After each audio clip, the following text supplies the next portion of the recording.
इस धारावाहिक की घटनाएं और पात्र काल्पनिक है। इनका वास्तविक जीवन से कोई संबंध नहीं है।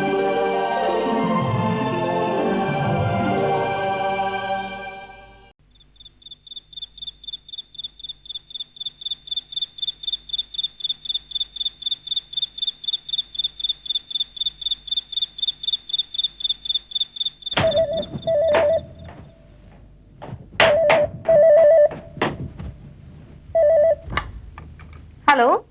हेलो, डॉक्टर साहब हैं? जी, आप कौन बोल रही हैं? मैं उनकी एक पेशेंट बोल रही हूँ। डॉक्टर साहब तो इस वक्त सोए हुए हैं, प्लीज आप सुबह फोन कीजिएगा।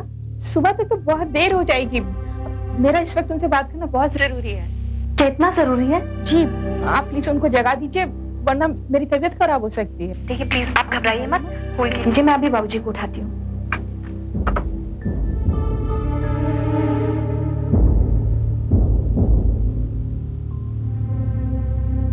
बाबूजी,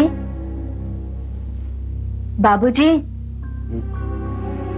बाबूजी, आपके किसी पेशेंट का फोन है। ये कोई वक्त है फोन करने का? कह दे सुबह फोन करना। मैंने कहा बाबूजी, लेकिन शायद कोई इमरजेंसी है। मैंने फोन होल्ड करके रखा है, आप बात कर लीजिए।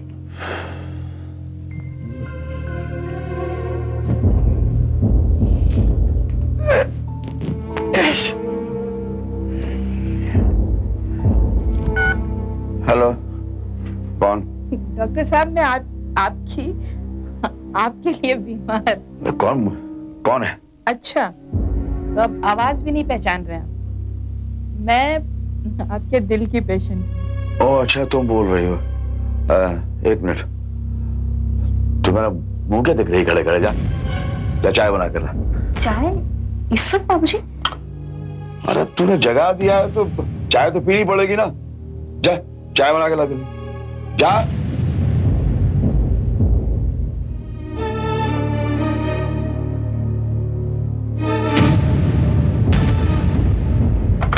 हाँ बोलो। क्या बोलूं? हाँ, पूरा एक हफ्ता हो गया और तुमने मुझे फोन तक नहीं किया, ये भी नहीं पूछा कि मैं किस हाल में हूँ। अरे क्यों, क्या हो गया? अभी तक तो कुछ भी नहीं हुआ, लेकिन तुम्हारे लिए ये बेचैनी अगर इसी तरह से बढ़ती गई ना, तो जरूर मुझे कुछ ना कुछ हो जाएगा। अरे अपनी इस बेचैनी को संभालो रत्ना। अच्छा, तो तुम ही बताओ मैं क्या करूं? वो 2 दिन जो हम लोगों ने साथ बिताए थे, उनकी याद मुझे बहुत तड़पाती है। पूरा एक हफ्ता हो गया, कब मिलेंगे अब हम लोग? अरे मैं जल्दी मिलने की कोशिश करूंगा तुमसे, लेकिन तुम घर पर फोन मत करना। मेरी बेटी है यहाँ। जानती हूँ, इसीलिए तो पेशेंट बन के बात की है। एक पेशेंट का डॉक्टर से बात करना गलत है क्या? अरे गलत नहीं है, लेकिन कहीं उसे शक हो गया तो? मैं अगर कमलाकांत के होते हुए इतना बड़ा रिस्क ले सकती हूँ, तो फिर तुम बेटी के होते हुए क्यों डर रहे हो इतना? अरे डर कहाँ रहूं रत्ना, घर में जवान बेटी है, तुम इतनी समझदार हो कि भी ऐसी बातें कर रही हो। तो फिर बताओ कब मिलने आओगे? देखो मैं तुम्हें सुबह फोन करता हूँ। Bye bye, good night. Good night, sweet dreams.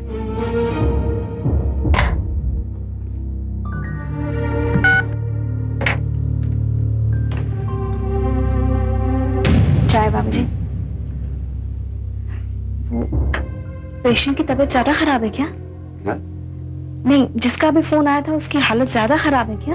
अरे पेशेंट लोग भी ऐसे ही होते हैं यार, जरा सी खांसी बढ़ जाती है तो परेशान हो जाते हैं। कल सुबह दवाई दे दूंगा, ठीक हो जाएंगे। तू जाके सो जा।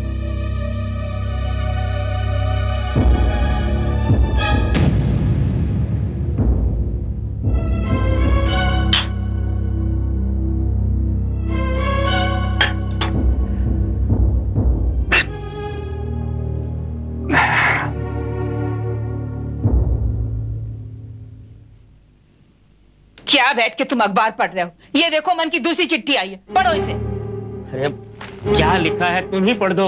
उसने लिखा है कि 2 दिन के अंदर अगर पैसों का इंतजाम नहीं हुआ तो उसके एडमिशन में मुश्किल हो जाएगी। अब रत्ना, तुम्हें तो सारे हालात का अंदाजा है। अरे कहाँ से आएगा 50,000 रुपया? कैसे भी पैसों का इंतजाम करो, हमें पैसे भेजने हैं उसको। रत्ना, तुम तो जानती हो कि मुझे कहीं से कर्जा भी नहीं मिल सकता, क्योंकि इतनी हैसियत ही नहीं है मेरी।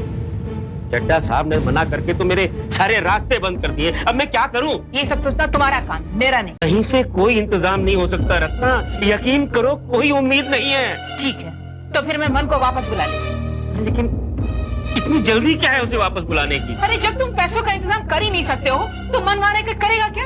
हाँ, मुझे तो लगता है कि मेरी क्षमता और मन के भाग्य में बीएमएस करना लिखा ही नहीं है। अपनी कमजोरी के लिए तुम मन के भाग्य को दोषी नहीं ठहरा सकते हो। अरे बाप होकर भी तुम उसकी पढ़ाई का खर्चा नहीं उठा सकते हो, उसे सुविधा ही नहीं दे सकते हो, तो फिर बाप कहलाने का हक ही क्या है? तुम ये अच्छी तरह से जानती हो रत्ना कि मुझसे जो बन पड़ता था मैंने किया है। अरे आज तक एक पिता के धर्म को मैंने बखूबी निभाया है। तो फिर उसे आगे पढ़ाने का धर्म तुम्हारा है कि नहीं है? ये मत भूलो कि मन की चिंता जितनी तुम्हें है ना, अरे उससे ज्यादा कहीं मुझे है। लेकिन मैं करूं तो क्या करूं? तुम्हारी इसी कायरता की वजह से मन का भविष्य चौपट हो रहा है। अरे तुम ईमानदारी की राह पर चलने को कायरता का नाम दे रही हो? और नहीं तो क्या, तुम्हारा बेटा समाज में ऊपर उठने के सपने देख रहा है। वो तुम्हारी तरह नौकरी में जिंदगी भर नहीं घसीटना चाहता, और तुम उसे सहारा देने के बजाय नीचे घसीट रहे हो। हाँ, मुझे एक बात बताओ, अरे मैंने अपनी कोशिश में कोई कमी रखी है क्या? अगर तुम्हारी कोशिश कामयाब नहीं हुई तो डॉक्टर साहब की बताई राह पर चलने की कोशिश क्यों नहीं करते हो?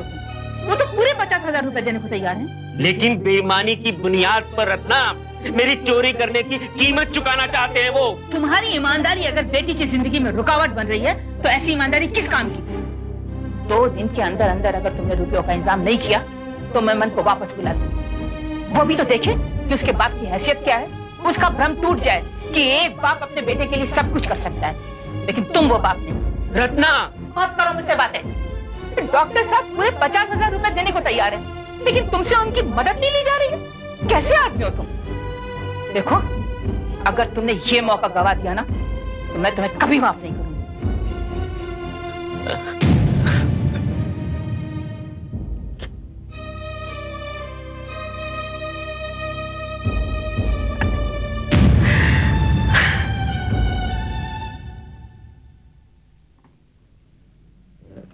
नमस्कार डॉक्टर साहब।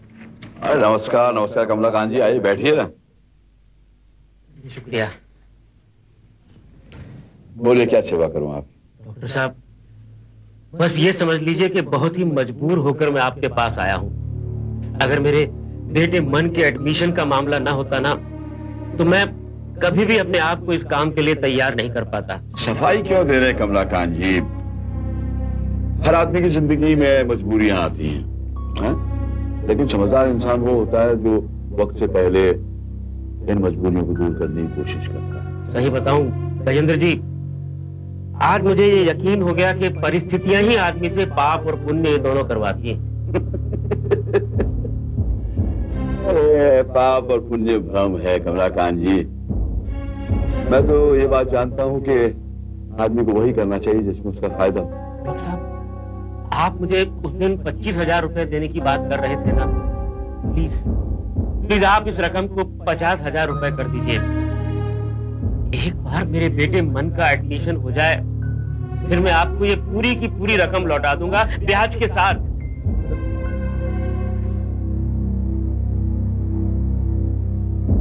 तुम मुझसे कर्ज लेने आए हो? तुमने क्या मुझे ब्याज पर पैसे चलाने वाला मारवाड़ी समझ रखा है? अरे नहीं नहीं डॉक्टर साहब, आप तो मेरी हैसियत अच्छी तरह से जानते हैं। प्लीज मेरी मदद कर दीजिए। मैं क्यों मदद करूं आपकी जब आप मेरी मदद करने को तैयार नहीं हैं? डॉक्टर साहब, आप अगर मुझे सहारा नहीं देंगे तो मैं कहां जाऊंगा? आपको सहारा देने का मुझे कोई शौक नहीं है कमलाकांत जी। मैं सिर्फ एक शर्त पर आपकी मदद करने के लिए तैयार हूं, अगर आप मेरा काम करें। आप मुझसे चोरी करवाना चाहते हैं? मेरे लिए तो सिर्फ वो एक काम जो आप आसानी से कर सकते। मुझे स्वर्ण भस्म बनाकर रखो। जो काम मैंने आज तक नहीं किया, पता नहीं क्यों उस काम के लिए अपने आप को तैयार नहीं कर पा रहा हूँ। तैयार कीजिए ना। मैंने भी इतनी बड़ी रकम आज तक किसी को नहीं दी, ना कोई वादा किया कभी। अरे दिमाग पर इतना जोर मत डालिए कमलाकांत जी। अपने बेटे के भविष्य के लिए 100 ग्राम स्वर्ण भस्म लाकर नहीं दे सकते आप? ठीक है डॉक्टर साहब, मैं तैयार हूं। मैं आपका काम कर दूंगा, लेकिन आप प्लीज मुझे पहले 50,000 रुपए दे दीजिए।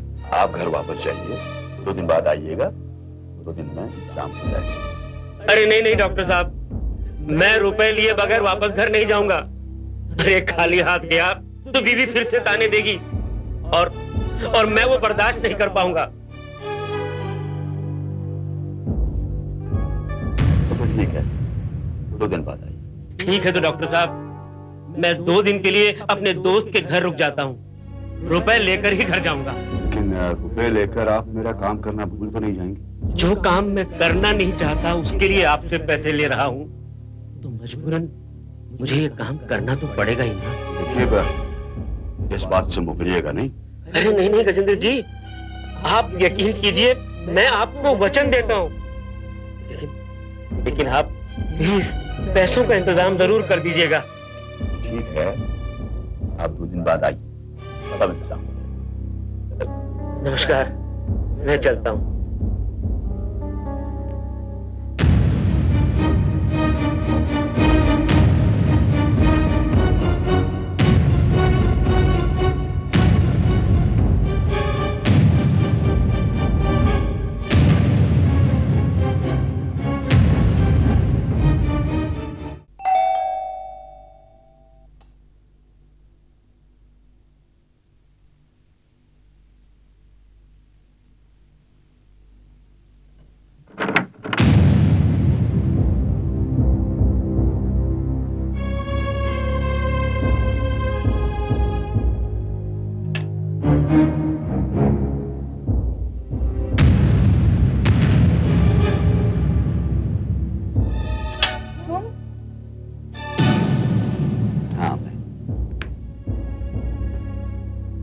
ये रुपए सिर्फ तुम्हारे लिए, तुम्हारे अपने खर्च के लिए। मैं तो समझी थी कि कमलाकांत हाँ, वो आज रात वापस आने वाला नहीं। क्यों? क्योंकि मैं जो आ गया। लेकिन वो तो तुम्ही से मिलने गए थे ना?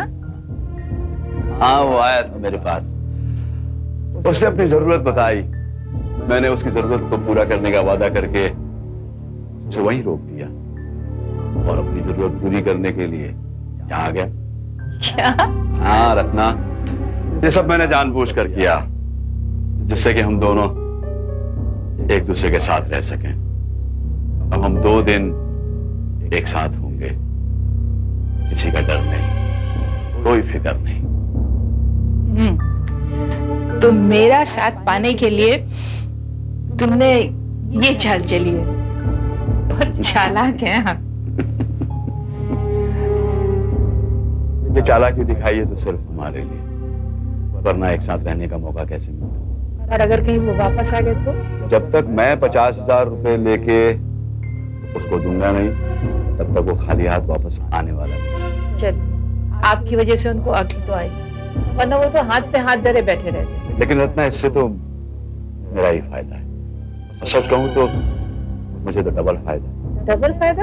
हाँ है, एक तरफ तो मुझे स्वर्ण भस्म ला कर देगा और दूसरी तरफ इसी बहाने अच्छा बिजनेस कर लेते हैं आप। नहीं रत्ना, बिजनेसमैन कुछ नहीं हूं मैं, बहुत स्वार्थी आदमी हूं।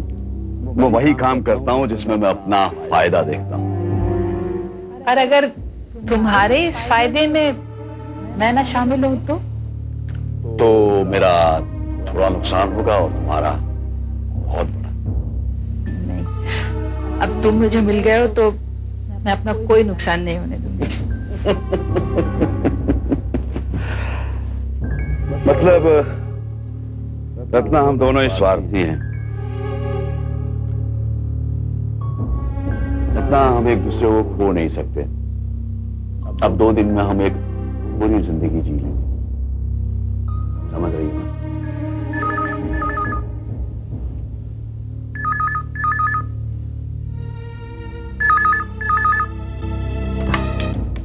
हेलो, तुम कहाँ हो? घर नहीं आओगे क्या?